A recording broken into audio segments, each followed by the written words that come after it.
It is fascinating that an increasingly large number of people in the United States have become interested in the practice of what may generally be called meditation or contemplation, according to models that have been followed for centuries in Asia. And one of the reasons for this is that the religions which are generic to the West, Judaism, Christianity, and even Islam, are more talkative than contemplative. In other words, when you go to a church service, if you're a Protestant, you expect the main event to be the sermon, and also the minister's prayer, offered more or less spontaneously, telling God how to control the universe.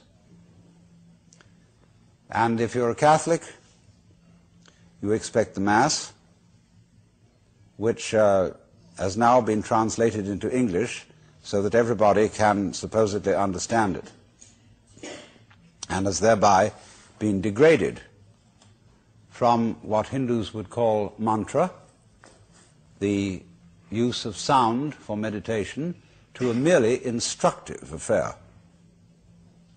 We are very verbose in our religion.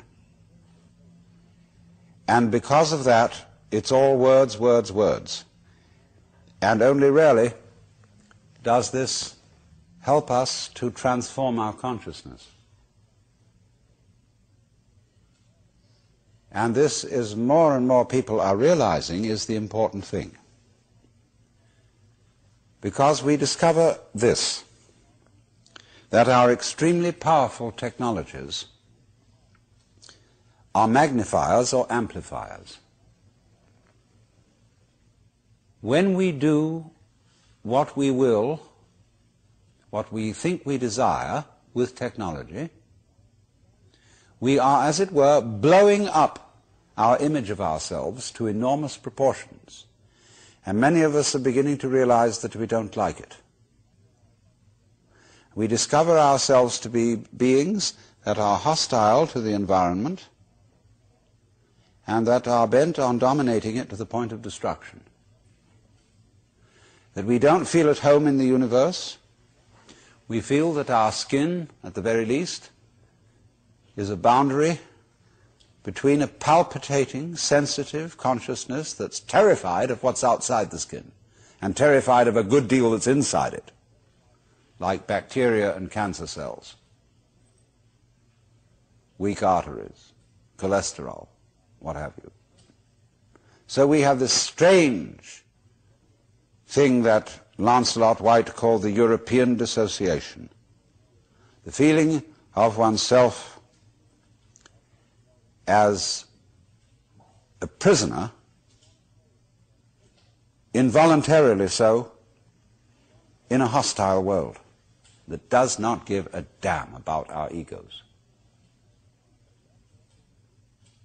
And therefore, when news comes from all about, whether it be from the Orient or whether it be from experiments with psychedelic drugs, when news comes that this feeling of our own existence may be a hallucination, people prick up their ears and would like to know, is there some other mode of consciousness which one can be in, which is not this alienated mode?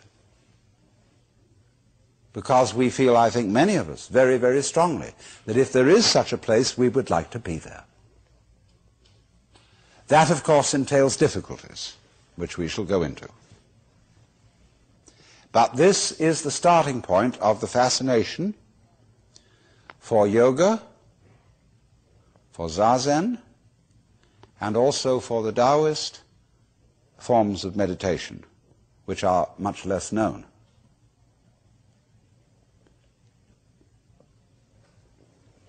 But there arise problems about this when we are going to convey these disciplines to Western people. Because Western people who are interested in things of this kind are apt to be very interested. Whereas, on the other hand, in cultures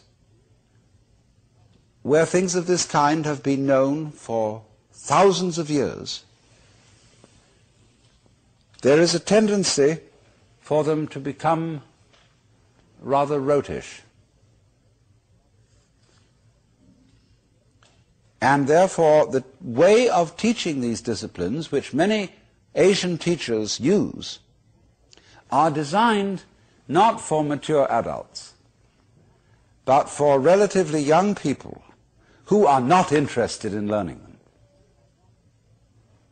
In other words, when a kind of religion, let's take the case of Zen Buddhism, or in Chinese it is called Chan, when after some years pious people have followed these disciplines and learned to enjoy them, they have a way of telling their children that you ought to enjoy this too.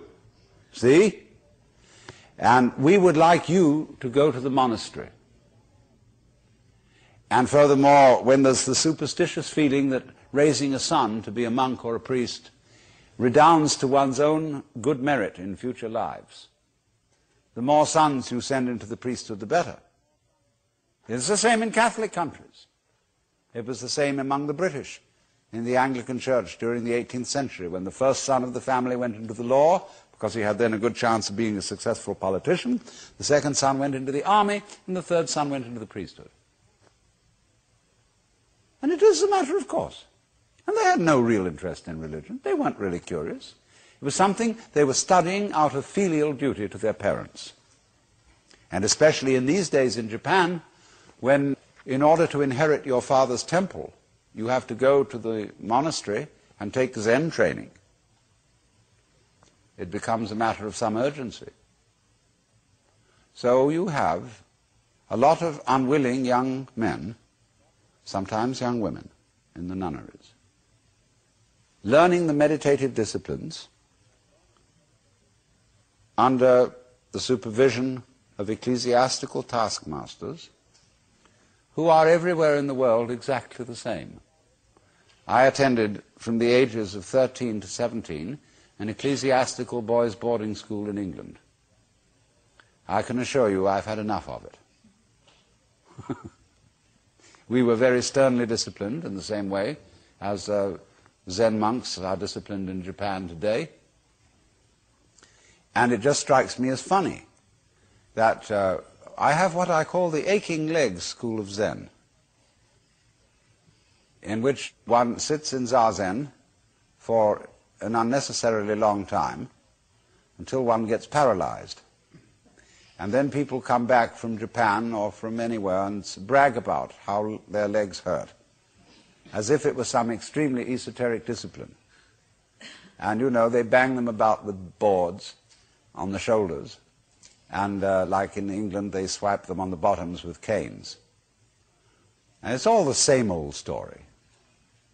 And I think we need to go beyond this and develop a certain maturity towards the practice of meditation that is not based on all this boys' boarding school business. But it's very difficult to make people who have been brought up in that system see the point. Because they say, well, we got it this way, and that's the way you have to go in order to get it. So we have discussed this matter, and we feel that there can be an approach which does not insult the dignity of interested Western adults. Oh, some people love to have their dignity insulted because they think it's good for them, because it's going to subdue their egoistic pride.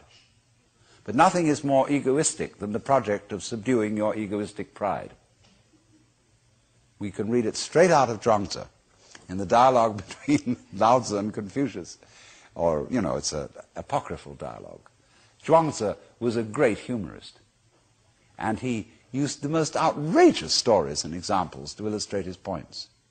And so he put into the mouth of Confucius all sorts of things that Confucius would never have dreamed of saying, but he also arranges a dialogue between Lao Tzu and Confucius in which Confucius gets the wrong end of the stick, where Lao Tzu talks to him and asks him, what is your teaching? And he says it is charity and duty to one's neighbor and absence of self. Well, he says, sir, you are causing great disruption in the empire. Is not your elimination of self a positive manifestation of self? You are like somebody beating a drum in search of a fugitive. I mean, we would say, it is like the police about to raid a whorehouse with the sirens on, so that everybody hears them coming and runs away. You see? So in the same way, when you go after with a project to eliminate your selfishness, nothing could be more in the nature of spiritual pride. And you will work on it, and the more you work on it and get uptight and stiff, the more your spiritual bulge increases.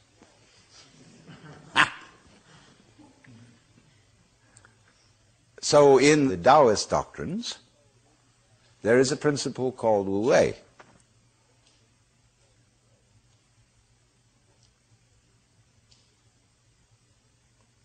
And this means, Wu means none or not, no, negation. Wei has a combination of meanings. It can mean action, making, but the best translation I have found for it is forcing. And so Wu Wei is the principle of not forcing in anything that you do. Now we know when we watch any performance of an artist, be it a dancer or an actor or a musician, we know immediately when the performance is forced. And we say it doesn't ring true, it's too artificial, it doesn't seem to be natural. Many people who study the Taoist doctrines think that Wu Wei means do nothing, in the sense of laissez-faire, be lazy, always be passive. It doesn't mean that. There is a time for action. When you study judo, you use muscle only at the right moment. When your opponent is hopelessly overextended and off balance, and you add a little muscle to it and you throw him across the room. But only then. You never use muscle at the wrong moment. For as Shakespeare knew perfectly well, there is a tide in the affairs of men which, taken at its flood, leads on to fortune. And so Wu Wei is based on knowledge of the tide, the drift of things. Get with it. Wu Wei is the art of sailing rather than the art of rowing. So, if you say now, one of the most famous sayings in the Lao Tzu book is superior virtue has no intention to be virtuous, and thus is virtue. Inferior virtue cannot let go of virtuosity, and thus is not virtue. So one could also say, the real Wu Wei is not intentionally Wu Wei, and so is Wu Wei. But inferior Wu Wei so tries to be Wu Wei that it isn't. In other words, this is saying Wu Wei is not a matter of cultivated passivity or even of cultivated spontaneity, because there are people who think that they are released, that they have realized that they are the Tao, as all of us in fact are, or that you are, to put it into Vedanta terms, every one of us is the Brahman, the eternal self of the universe, beyond all description or classification or thought. And you say, okay, baby, I'm that. Now I'm going to have a ball. Well, what kind of a ball do they have? Well, what they do is they look up the rules on which society runs and do the opposite. Well, that's still running by the rules of society. And it's the mirror image in reverse. That's not spontaneity. You have to be able to realize that you don't know what you really want to do. until you are very quiet. And it tells you. So, to quote Jesus, unless you become again as a child, you cannot enter the kingdom of heaven. And if you read the Bible, incidentally, which is a very dangerous book, as I'm going to be demonstrating in Playboy this December, but understand heaven in a very literal sense, space.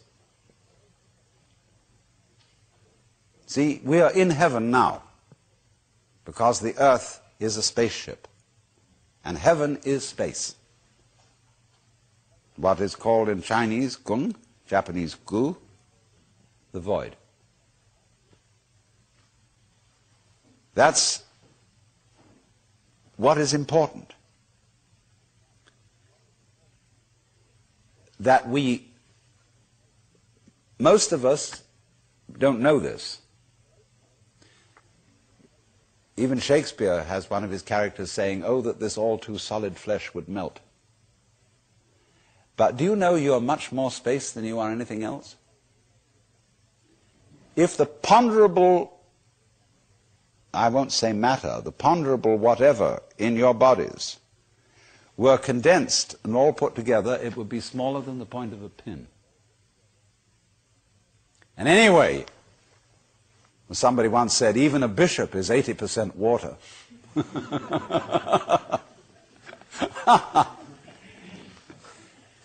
We are airy nothings. So space is somehow very, very fundamental. We'll go into this in further way. But you understand that heaven is space.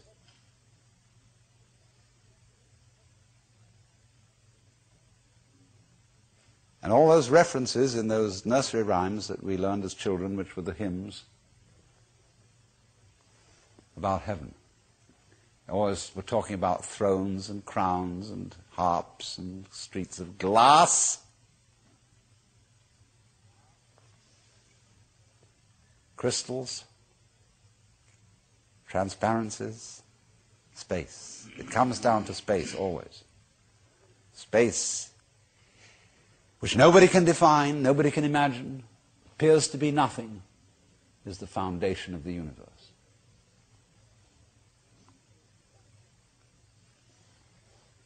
But you have to become again as a child to see that. Now you go back to your childhood. What were the fascinating things? What's out there? What's beyond the stars? How long does it go on? And Mama said, it goes on always and always and always. The child wonders. He's excited that there's something that never ends. Then the child asks about time. How long ago is long ago? Well, the Bible says that in the beginning God created the heaven and the earth. Well, what did God do before he did that? Well, as one person said, he sat up thinking punishments in hell for people who ask silly questions. But still, that is only a joke. And the child thinks of God going back and back and back forever, with never beginning. So in the same way you think about death. Go to sleep and never wake up. Never. Whew. Why, it would be as if you never had existed. Not only you, but everything else. Which is, of course, the way things were before you were born. I mean, just turn it backwards. You know, how about waking up after having never gone to sleep? That's quite a thought. There's something fishy about it all. Ichthys, Jesus Christus Theou Ios here, the fish.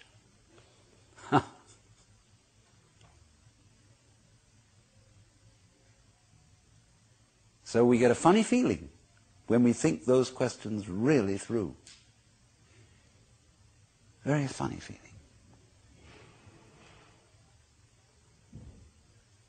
And children, you see, love to get into that funny feeling. Children do all kinds of weird things. They like to spin around as fast as possible, so they watch suddenly whole the ground goes tilting. They do this thing giddy, giddy, giddy, giddy with their eyes, and they go and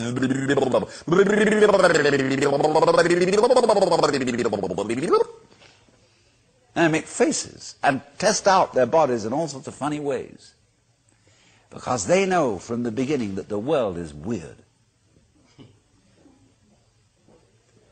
A strange thing. Because everybody knows what it's all about, only they won't admit it.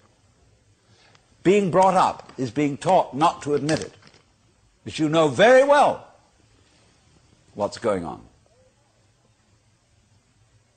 But in order to find out once more as an adult, you have to become again as a child. So what does that involve? It means, ladies and gentlemen, would you please check your ideas and opinions at the door, first of all. All your philosophical and religious views, all your logic, because I say check it at the door advisedly, because you can pick it up again when you go out if you feel unsafe without it. I'm not trying to argue you out of your opinions and views. I'm merely suggesting that for the sake of an experiment, you temporarily suspend them. And view what is as if you didn't even know how to talk. Red is not red, blue is not blue. Hard is not hard, soft is not soft. Male is not male, female is not female. There is just this jazz.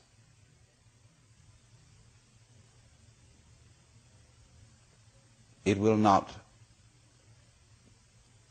be possible to compel yourselves into this way of looking at things, because what Buddhists call habit energy is going on. And as I talk to you, you will find yourselves thinking in a compulsive and habitual way. This is red, this is green, this is something, this is nothing, this is solid, this is space. All right, but treat those thoughts that are going on in your head in exactly the same way as if they were... See? That's all they are. Like shapes in the spray as the sea breaks on the rocks. Now, please don't get agitated that this is an anti-intellectual point of view, that this is undermining the value of logic and reason and so on. Just we'll bring all that back later when we need it. But just for the time being, let's simplify. Close your eyes. Listen.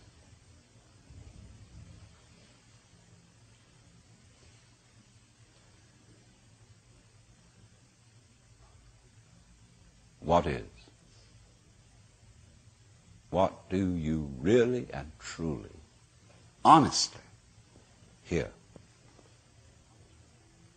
Don't name it.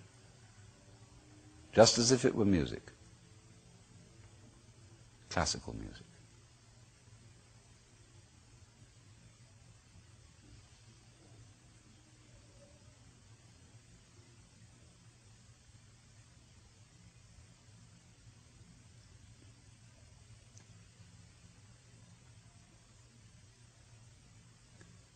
Can you hear the past? Can you hear the future?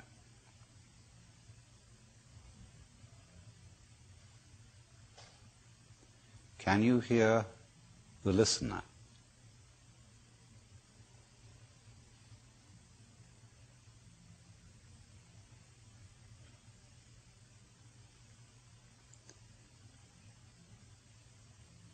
Where do the sounds come from? Ears alone, please. Look, Mama, no hands. Let them tell you the truth.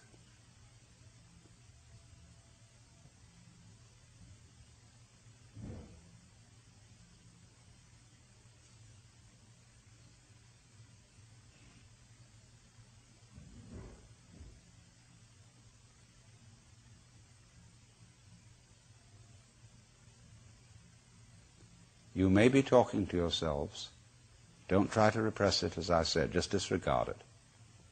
That happens. It's like an itch. Really listen. Dig that sound.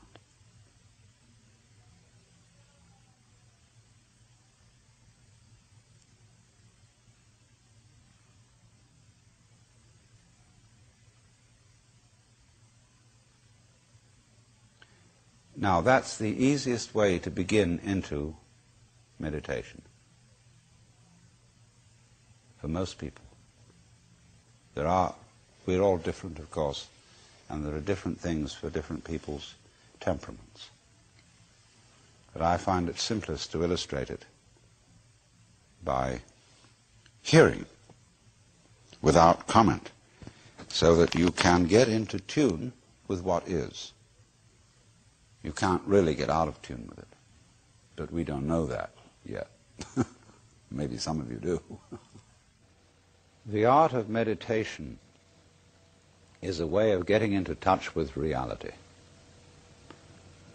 And the reason for it is that most civilized people are out of touch with reality because they confuse the world as it is with the world as they think about it, and talk about it, and describe it. For on the one hand, there is the real world, and on the other, a whole system of symbols about that world which we have in our minds. These are very, very useful symbols. All civilization depends on them.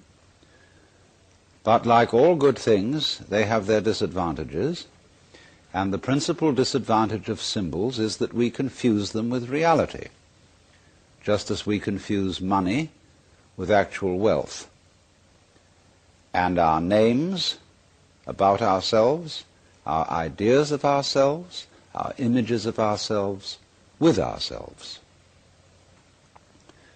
Now, of course, reality, from a philosopher's point of view, is a dangerous word. A philosopher will ask me, what do I mean by reality? Am I talking about the physical world of nature? Or am I talking about a spiritual world? Or what? And to that I have a very simple answer. When we talk about the material world, that is actually a philosophical concept. So in the same way, if I say that reality is spiritual, that's also a philosophical concept. And reality itself is not a concept. Reality is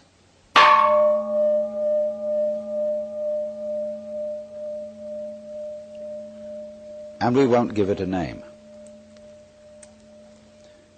Now, it's amazing what doesn't exist in the real world.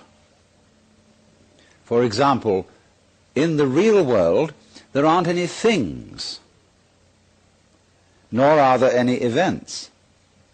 That doesn't mean to say that the real world is a perfectly featureless blank. It means that it is a marvelous system of wiggles in which we descry things and events in the same way as we would project images on a Rorschach blot, or pick out particular groups of stars in the sky and call them constellations, as if they were separate groups of stars. Well, they're groups of stars in the mind's eye, in our system of concepts.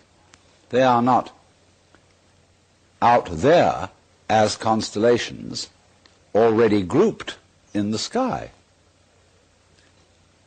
So in the same way, the difference between myself and all the rest of the universe is nothing more than an idea. It is not a real difference. And meditation is the way in which we come to feel our basic inseparability from the whole universe. And what that requires is that we shut up. That is to say, that we become interiorly silent and cease from the interminable chatter that goes on inside our skulls. Because you see, most of us think compulsively all the time. That is to say, we talk to ourselves.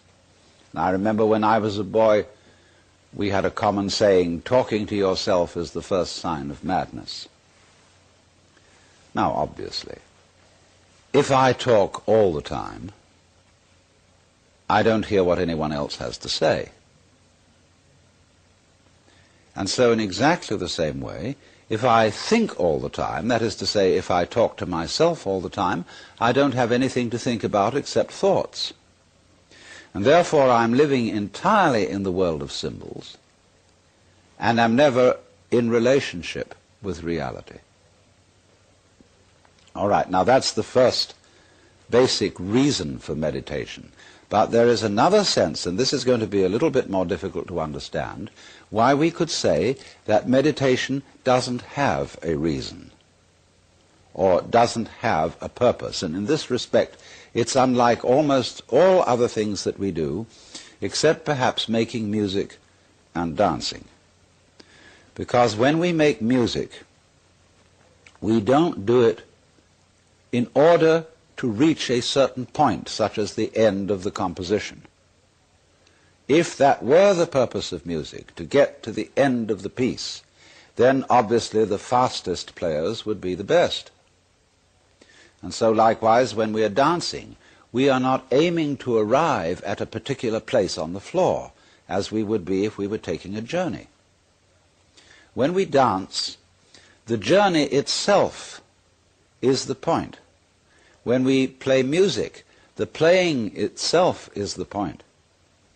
And exactly the same thing is true in meditation. Meditation is the discovery that the point of life is always arrived at in the immediate moment.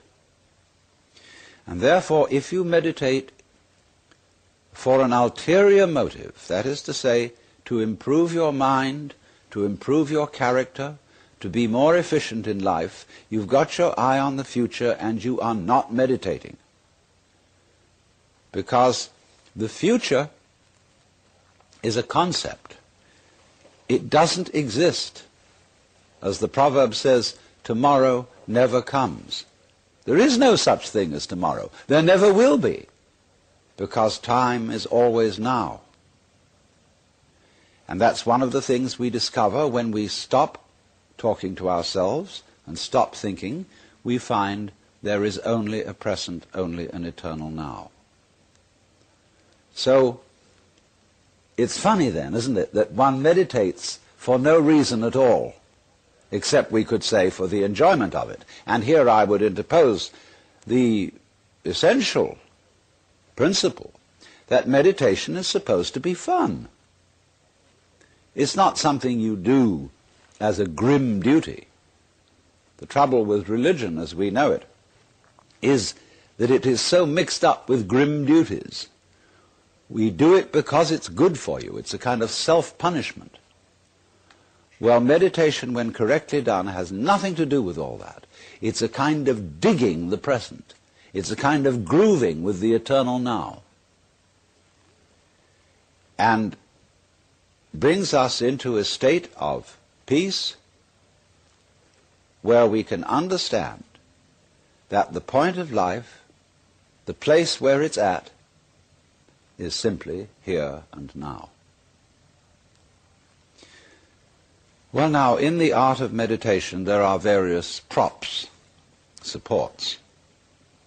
One thing that we are going to use as a means of stilling chatter in the mind is pure sound. And for that reason, it's useful to have a gong. This is a Japanese Buddhist gong made of bronze and shaped like a bowl. Or you can use your own voice, chanting. Another prop in meditation is the use of incense. And that is because the sense of smell is our repressed sense, and because it's our repressed sense, it has a very powerful influence on us. And therefore we associate certain smells with certain states of mind. And so the smell of incense is associated with peace and contemplation, and so it's advantageous to burn incense in meditation. The other prop is a string of beads. And these beads are used in meditation for an unconscious method of timing yourself.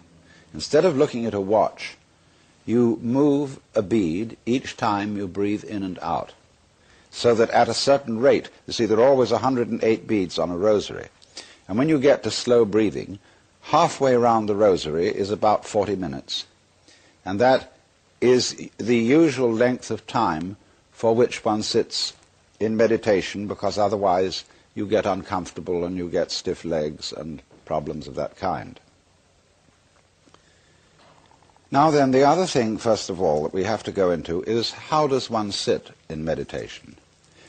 You can sit any way you want. You can sit in a chair, or you can sit like I'm sitting, which is the Japanese way of sitting, or you can sit in the lotus posture, which is more difficult, which is cross-legged, with the feet on the thighs, soles upwards. And the younger you start that in life, the easier you'll find it to do. Or you can just sit cross-legged on a raised cushion above the floor. Now the point of this is that if you keep your back erect, I don't mean stiff like this, nor slumped like this, but just easily erect, you are centered and easily balanced, and you have a feeling of being thoroughly rooted to the ground. And that sort of physical stability is very important for the avoidance of distraction and generally feeling settled. Here and now, j'y suis, j'y reste, as the French say. I'm here and I'm going to stay. Well now, the easiest way to get into the meditative state is to begin by listening. If you simply close your eyes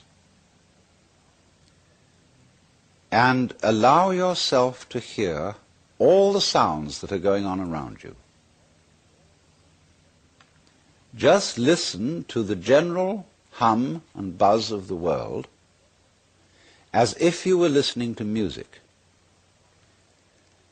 Don't try to identify the sounds you're hearing. Don't put names on them.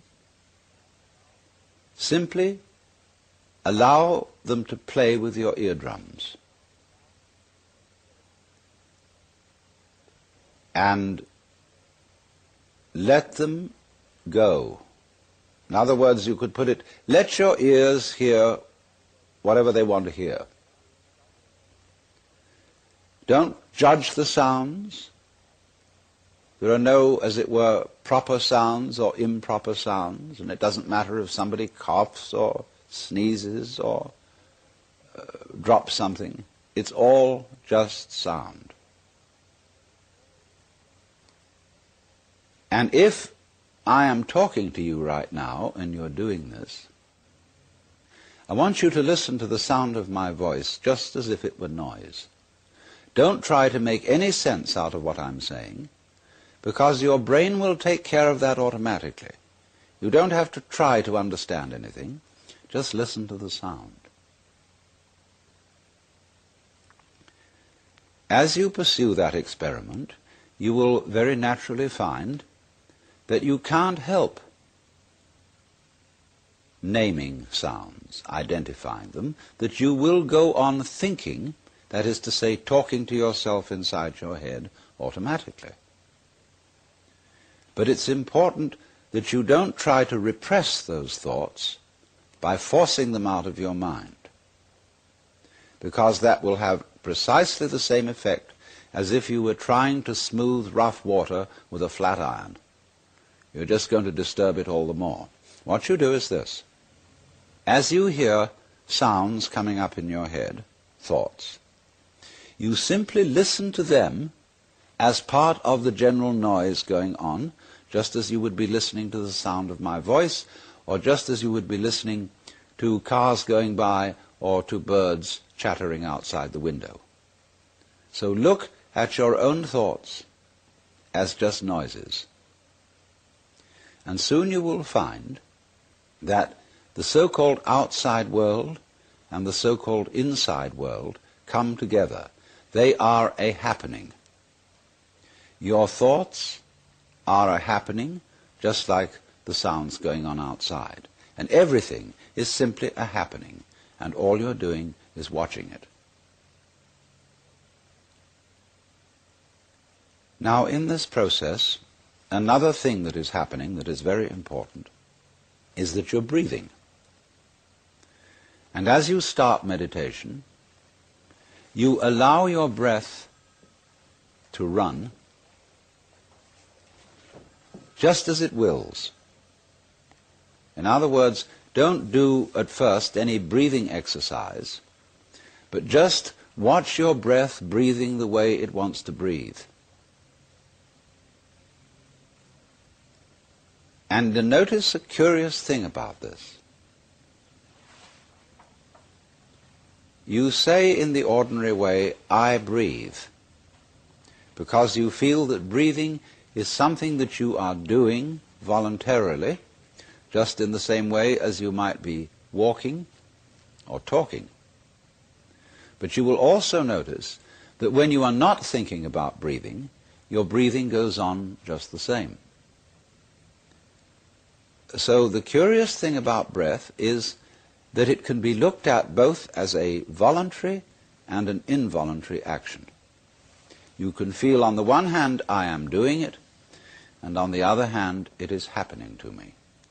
And that is why breathing is a most important part of meditation, because it is going to show you, as you become aware of your breath, that the hard and fast division that we make between what we do on the one hand and what happens to us on the other is arbitrary.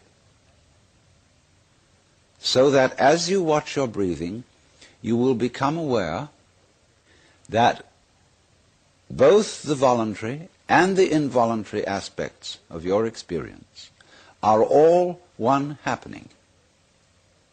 Now that may at first seem a little scary, because you may think, well, am I just the puppet of a happening, the mere passive witness of something that's going on completely beyond my control?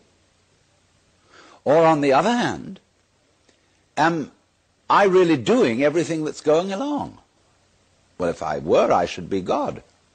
And that would be very embarrassing, because I would be in charge of everything. That would be a terribly responsible position.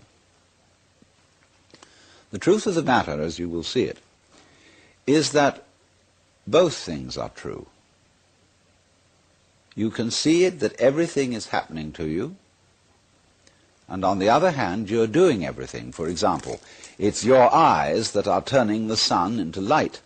It's the nerve ends in your skin that are turning electric vibrations in the air into heat and temperature. It's your eardrums that are turning vibrations in the air into sound, and in that way you are creating the world. But when we're not talking about it, when we're not philosophizing about it, then there is just this happening, this, and we won't give it a name. Now then, when you breathe for a while, just letting it happen, and not forcing it in any way, you will discover a curious thing, that without making any effort, you can breathe more and more deeply. In other words, supposing you simply are breathing out, and breathing out is important because it's the breath of relaxation, as when we say, and heave a sigh of relief. So when you are breathing out, you get the sensation that your breath is falling out. dropping, dropping, dropping out, the same sort of feeling you have as if you were settling down into an extremely comfortable bed. And you just get as heavy as possible and let yourself go. And you let your breath go out in just that way. And when it's thoroughly comfortably out and it feels like coming back again, you don't pull it back in, you let it fall back in. Letting your lungs expand, expand, expand, until they feel very comfortably full, and you wait a moment and let it stay there, and then once again you let it fall out.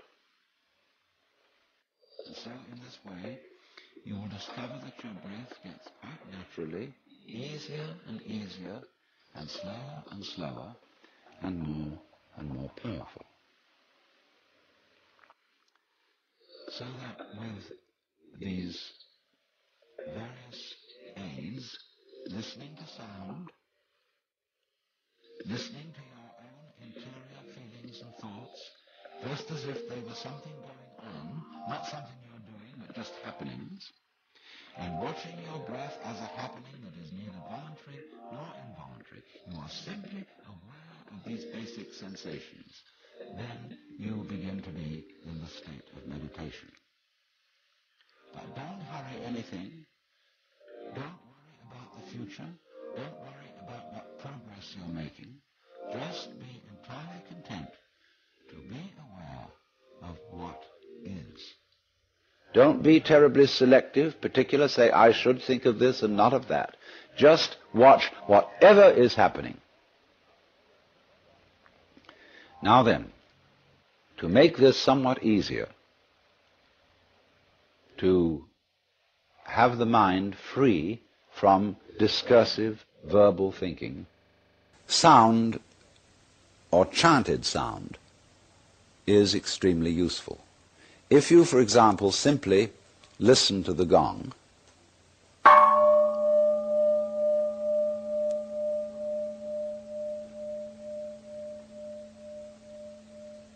and let that sound be the whole of your experience. It's quite simple, it requires no effort.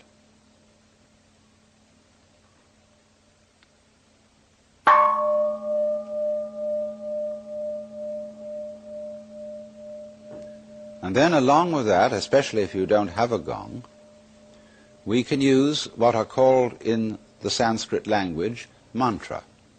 Mantra are chanted sounds which are used not so much for their meaning as for the simple tone. And they go along with that easy kind of slow breath. One of the basic mantras is, of course, the sound Om. That sound is used because if you spell it out, A-U-M, it runs from the back of your throat to your lips, and therefore it contains the whole range of the voice. And for that reason it represents the total energy of the universe. This word is called the pranava, the name for the ultimate reality, for the which, than which there is no whicher. And so, in this way then, if you chant it,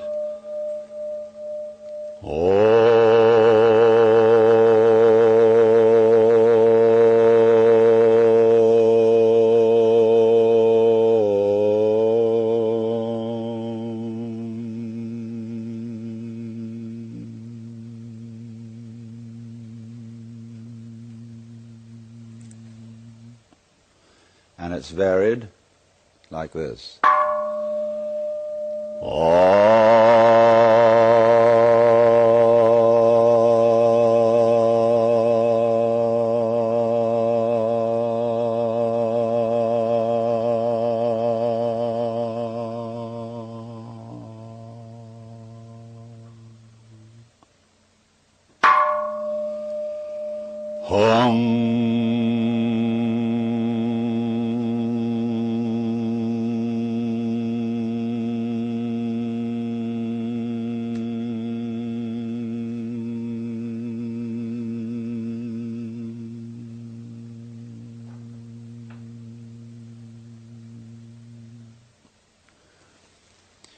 And you can keep that up for quite a long time, and eventually you will find, as you go on chanting, that the words of the chant will simply have become pure sound.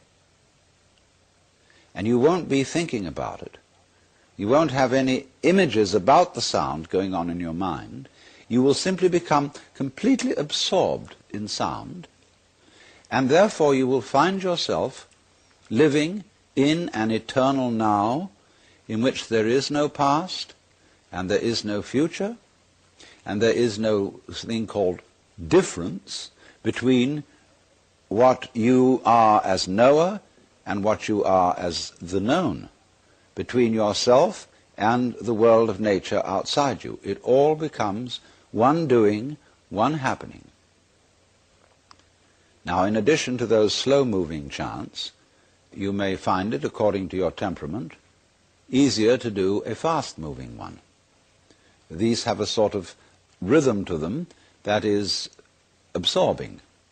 Say a chant that many of you have heard that goes, Hare Krishna, Hare Krishna, Krishna Krishna, Hare Hare, Hare Krishna, Hare Krishna, Krishna Krishna, Hare Hare, Hare Rama, Hare Rama, Rama Rama, Hare Hare, Hare Krishna, Hare Krishna, Krishna Krishna, Hare Hare, Hare Rama, Hare Rama, Rama Rama, Hare Hare. And it doesn't matter what it means. Actually, Krishna and Rama are the names of Hindu divinities. But that's not the point. The point is just to get with that thing that is running, running, running. Hare Krishna, Hare Krishna, Krishna Krishna, Hare Hare, and so on. And if you're a Christian or a Jew and you feel more inclined to use a meditation word that is more congenial to you, you can use, say, Alleluia, Alleluia,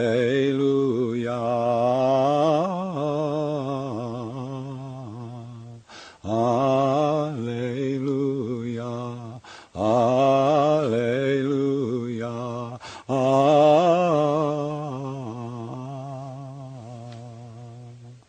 Or if you're a Mohammedan, you can use the Allah, the name of God. They have a way of doing it, you know, which gets very exciting. It goes, Allah, Allah, Allah, Allah, Allah, Allah, Allah, Allah, Allah, Allah, Allah, Allah,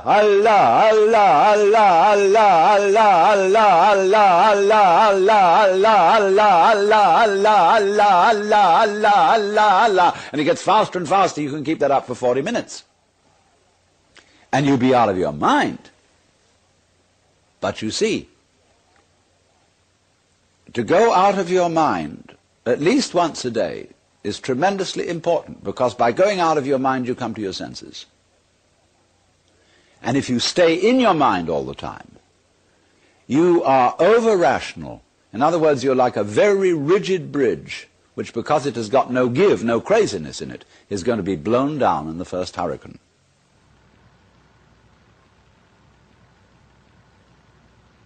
Just as you've been letting vibrations in the air play with your ears, let your lungs breathe as they will.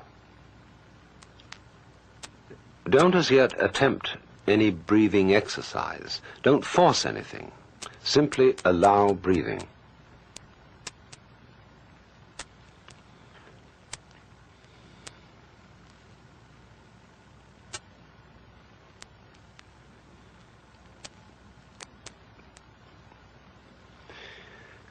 Now, is this breathing a voluntary or involuntary action? Or both? Or neither? Just feel it without taking sides, without words. And again, hear my voice as if it were wind in the trees or the sound of waves.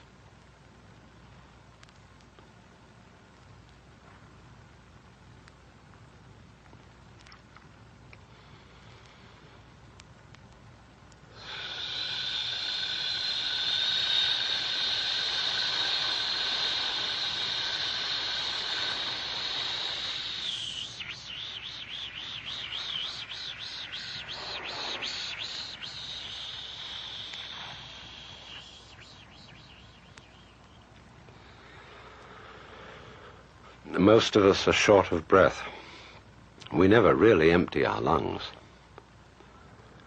But to make a long, complete out-breath, you mustn't force it. Imagine there's a large ball of lead inside your neck, and allow it to fall slowly through your body to the floor, pushing and easing the breath out as it drops. Ease the breath out just as you settle and sink down comfortably into a bed. And when the ball reaches the floor, let it drop away as if to the center of the earth.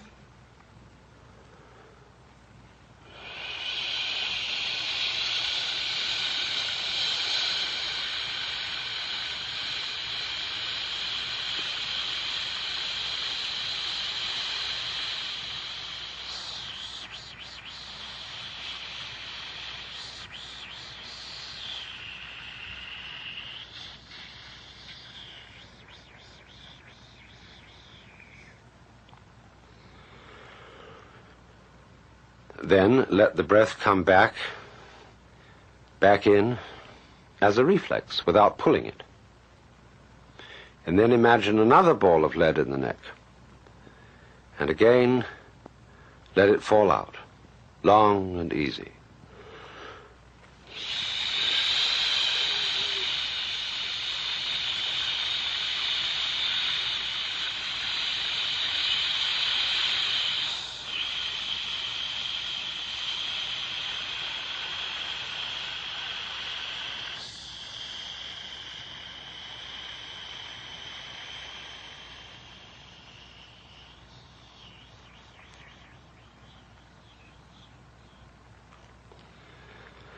And once again.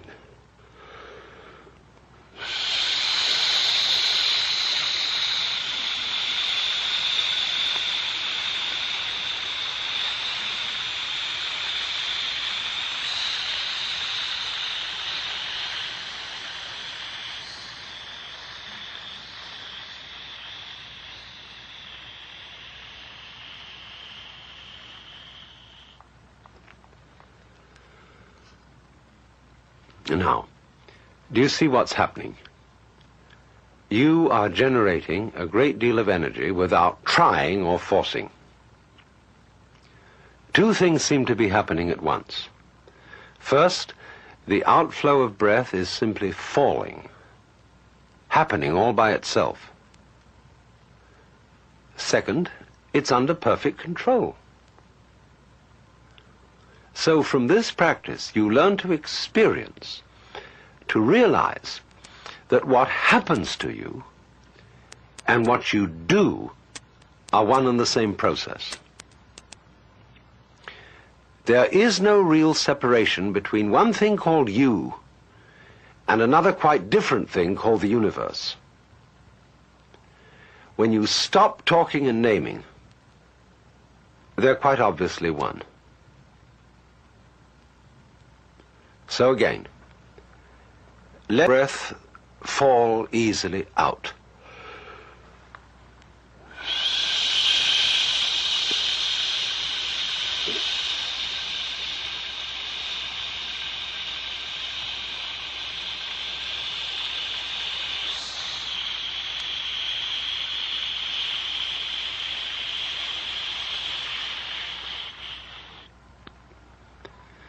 All the way. Let it come back on its own, and then out again.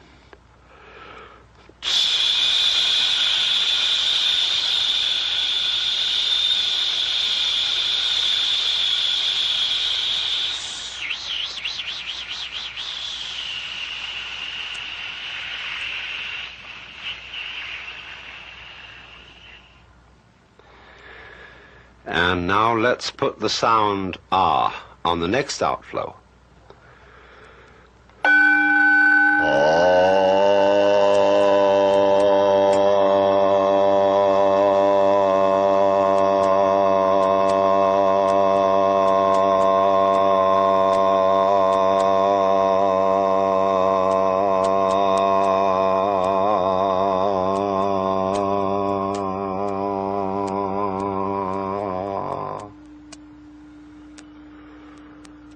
mind again, so that you have nothing in mind but